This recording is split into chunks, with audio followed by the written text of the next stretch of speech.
sirens, then fire. Iranian ballistic missiles struck central Tel Aviv, and according to footage broadcast by Iran's press TV, at least some of them were not intercepted.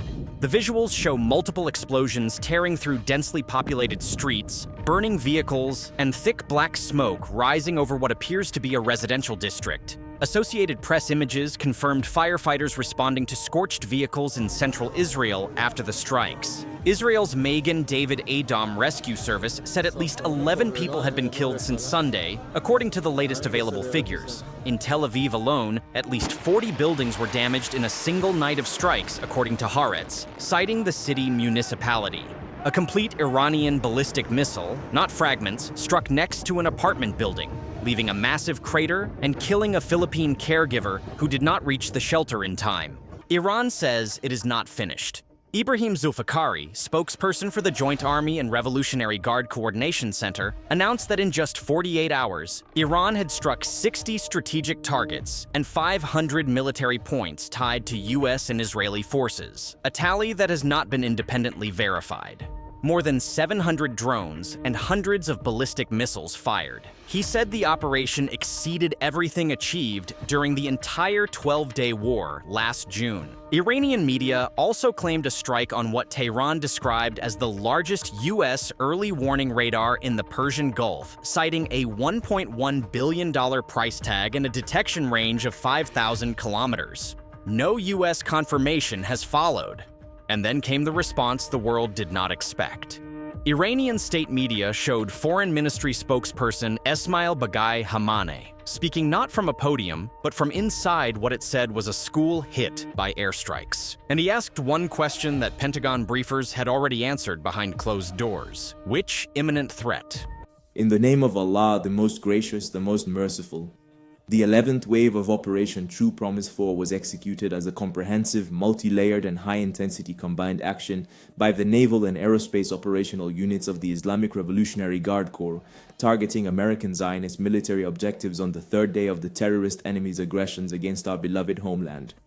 The intelligence centers and military support warehouses belonging to the United States in the Persian Gulf region, the communications industry complex of the Israeli regime's army located in Beersheba, and more than 20 locations in the areas of Tel Aviv, West Jerusalem, and Galilee in the occupied territories were all struck by Iranian missiles and drones. The proud and valiant members of Iran's armed forces, by launching an assault on 60 strategic targets and 500 military sites belonging to America and Israel, have, up to this very moment, fired more than 700 drones and hundreds of ballistic missiles, thereby defeating our enemies in their interception attempts and establishing a new record. They have achieved more in the past 48 hours alone in their battle with the invading enemies than was accomplished throughout the entire 12-day war. The brutal and terroristic actions perpetrated by the United States Army and the Zionist regime against the oppressed Iranian citizens, particularly in their savage attack on hospitals, schools, the National Broadcasting Organization, and various civil institutions, will increasingly forge the determination to wage a full-scale war against adversaries within the armed forces of the Islamic Republic of Iran, and will significantly enhance the scale of our country's military engagements. And victory is not but from Allah, the exalted in might, the wise. They chose their initial strikes with extreme care and a very conscious decision at the same time that I implore you to consider what happened to our nation's leader.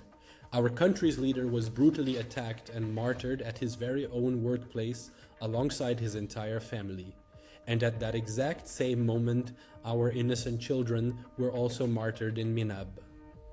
With 2 missiles. Why 2 missiles? Our children in Minab. Today, their eternal resting place is to be prepared.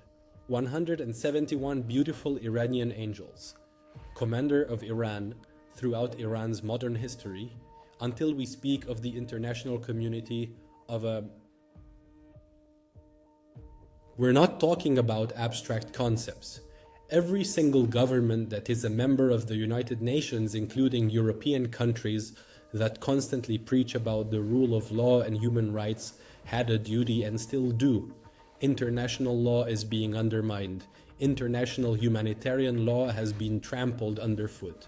The UN Charter has lost all meaning. A military invasion of Iran would undoubtedly mark the beginning of the end. It is the UN system. Where is the Secretary General of the UN?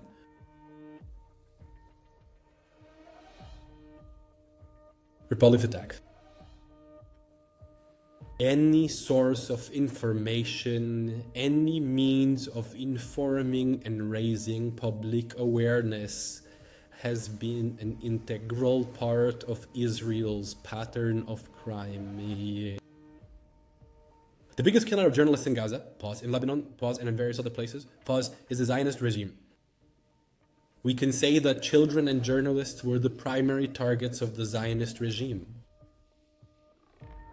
I am standing here to make it absolutely clear that our defensive measures against American military bases, I must emphasize, under no circumstances whatsoever represent any animosity from the Iranian nation towards the nations of this region. This is a restricted area. Did we send missiles? What we are doing is targeting locations that are the origin and source of attacks on Iran. This is a principle of international law.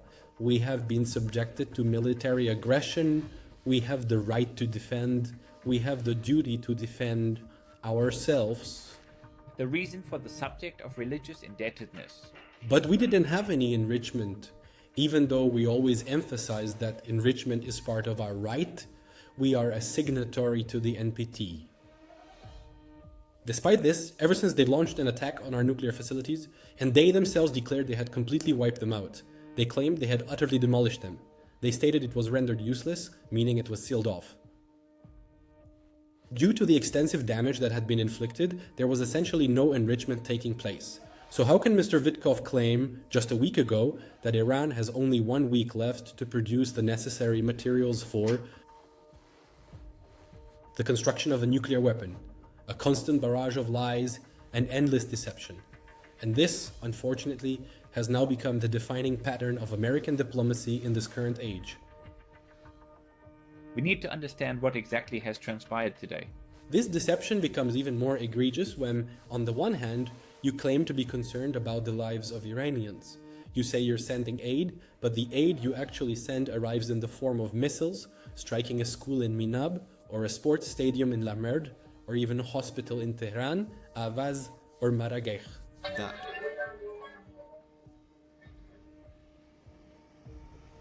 The way to stop the war is for them to bring it to an end.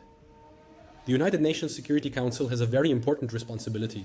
Yes, its past record clearly indicates that it has not taken action, but it absolutely can act if it truly wishes to, because there are no impediments whatsoever to its taking action apart from its own political will.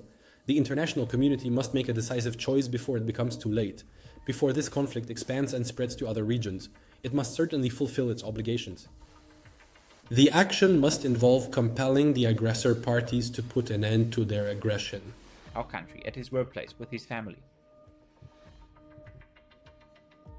And now I want to tell the people of Iran, that everything that is being said regarding the negotiation process is nothing more than an absolute falsehood.